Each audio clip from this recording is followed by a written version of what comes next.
Alors, en cette saison des asperges, nous allons faire une recette typiquement belge, les asperges à la flamande. Voici les proportions pour 4 à 6 personnes selon que vous faites la recette en entrée ou en plat.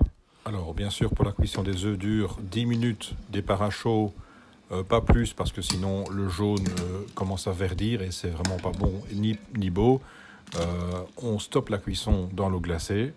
Au niveau mise en place, vous prenez votre bouquet de persil et vous l'émincez finement, soit au couteau, soit avec un ustensile automatique style Tornado de chez De Marle. Ça n'a pas de grande importance. Une fois que vos œufs sont refroidis, vous les écrasez à la fourchette.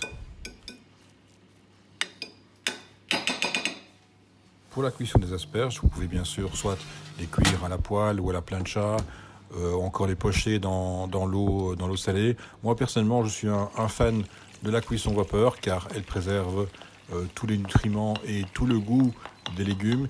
Pas oublier bien sûr de donner un petit coup d'assaisonnement à la sortie du four vapeur.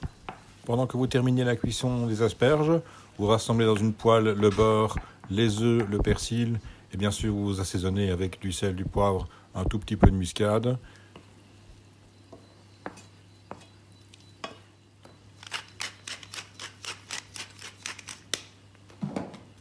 Au moment de l'envoi, vous répartissez donc vos asperges sur les assiettes en fonction du fait que c'est une entrée ou un plat. Et vous venez donc déposer, répartir votre mélange œuf, beurre, persil sur les asperges. C'est tout simple et c'est divinement bon. Alors, qu'est-ce qu'on va voir avec un plat comme les asperges à la flamande, qui est un plat riche, avec beaucoup de beurre. On ne va pas partir sur un vin rouge, où les tanins du vin rouge ne s'associeront pas bien avec ni les asperges et encore moins avec le jaune d'œuf. On va partir sur un vin blanc, un vin qui soit à la fois vif, tendu, frais, avec de la fraîcheur pour partir en duel sur ce gras du beurre, mais également avec une certaine rondeur pour venir à bout des asperges. On va partir sur quoi? Éventuellement en Loire, sur un Vouvray, un Montlouis avec du chenin, voire éventuellement un beau Sauvignon pour faire écho sur le persil, avec un Manitou Salon par exemple. On peut descendre un petit peu plus au sud sur un Bourgogne aligoté qui pourra très bien s'accorder avec ce plat, voire un assemblage Sauvignon, Chardonnay dans le Languedoc. Encore une fois, un vin qui ne soit pas trop boisé. N'allez pas sur un chardonnay de Californie, par exemple, parce que là, vous allez tuer complètement le plat. On va partir sur un vin blanc équilibré entre la fraîcheur et la rondeur.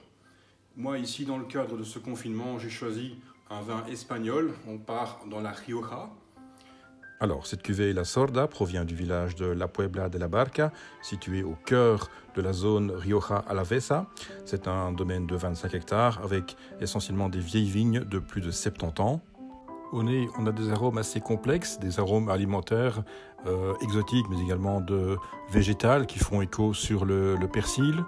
En bouche, l'attaque est franche, c'est un vin qui est vif, qui va donner la parade au gras, au beurre du plat, tout en étant assez souple sans être trop lourd. Un bon appétit et bon confinement.